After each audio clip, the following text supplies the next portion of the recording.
Before we get into today's video, I want to tell you a short story about two of my friends.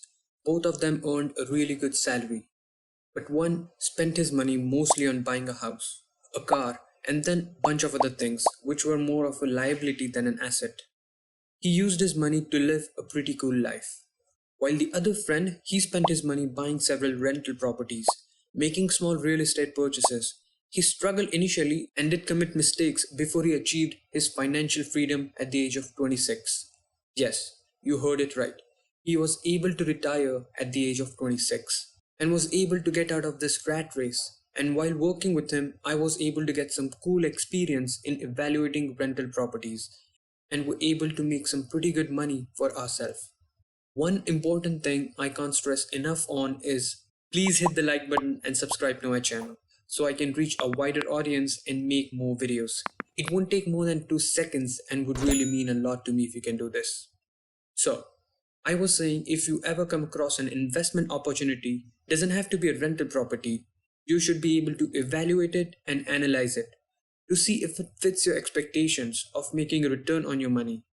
In this video, I want to show you how you can analyze a rental property and which factors you should give more importance to while considering a deal. This process is also known as sensitivity analysis. Basically tells you what your project is sensitive towards. Stick with me to the end of this video and I guarantee you will learn some cool stuff. Now, before we move on to analyzing this rental investment opportunity, I want to briefly explain the concept of discounted cash flow, which will be used later. Discounted cash flow is basically a valuation method used to estimate the value of any type of investment, that is, the money you would have to pay for an investment in the present based on the money that investment will generate in future. Now, how do you know how much money will be created in future? You have to make a good estimate. Now let's get into analyzing a rental property investment. So what you see on my screen is a fairly standard type of an investment. To make it applicable to a wider range of people, I have chosen to analyze rental property for an investment. That being said, let me walk you through this model and then we will build it together.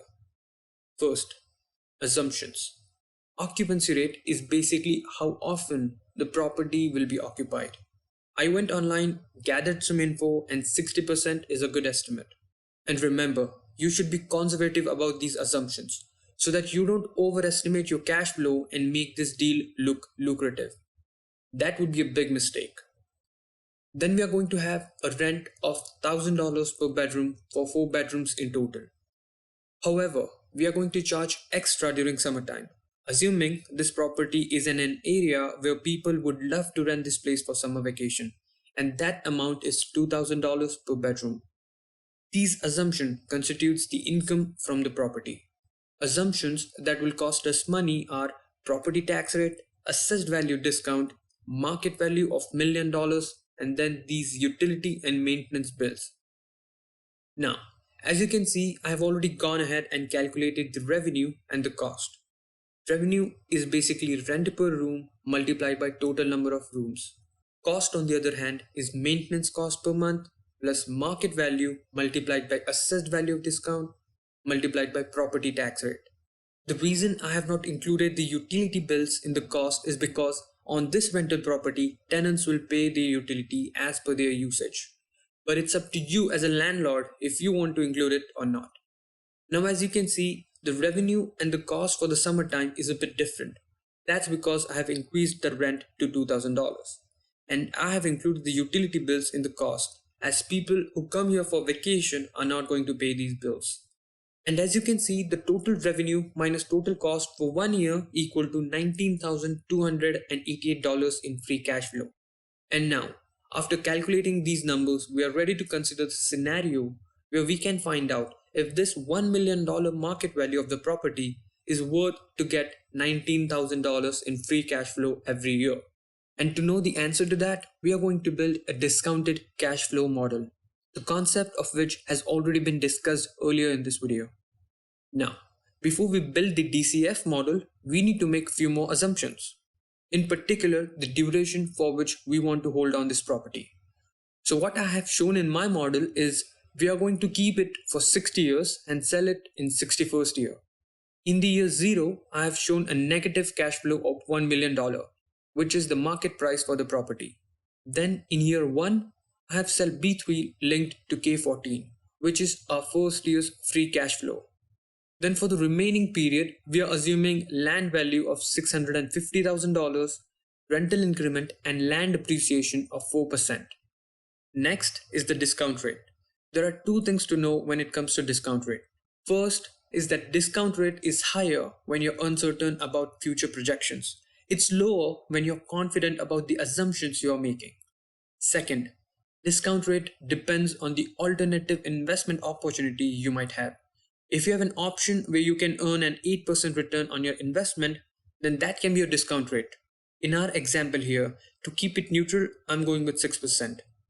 Discount rate is used to convert the value of future cash flow projections to its present value.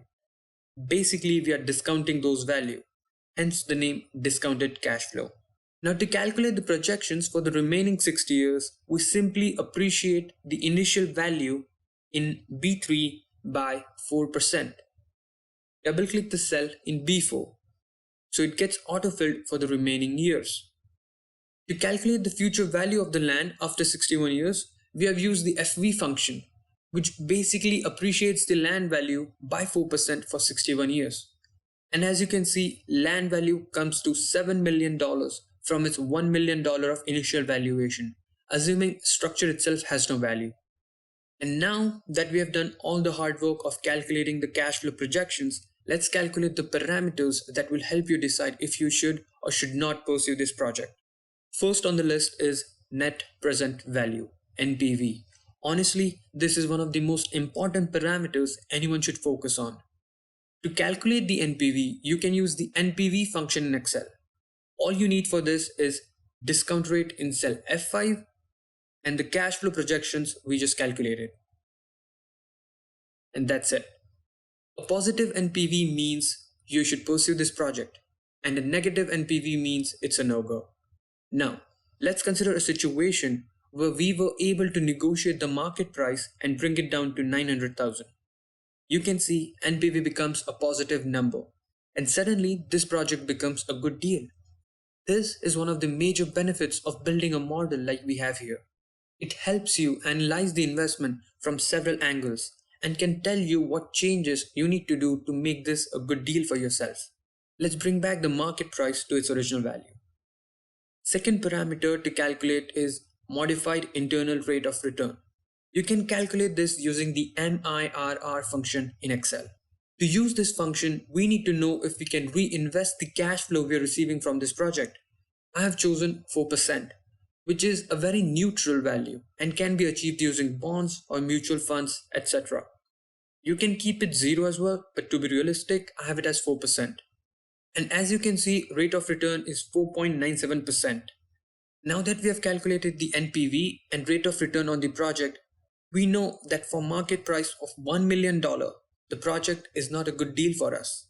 And like many other investments, you will have to find out under which circumstances this bad investment can be converted to a good deal. So let's calculate our free cash flow for different occupancy rates and see at which point this turns out to be a good investment. As it's a negative NPV at 60%, it's obviously going to be negative for all the values below 60%. So let's start with 70%, still a negative NPV. At 80%, it's a positive NPV at last. I have created a small table so you all can see at which occupancy rate it becomes a good investment. The reason behind changing the occupancy rate and seeing the corresponding NPV values is to make sure that you know the circumstances which makes this a good investment. You should then start gathering information and data to see for yourself if you can achieve these circumstances to make it a good investment.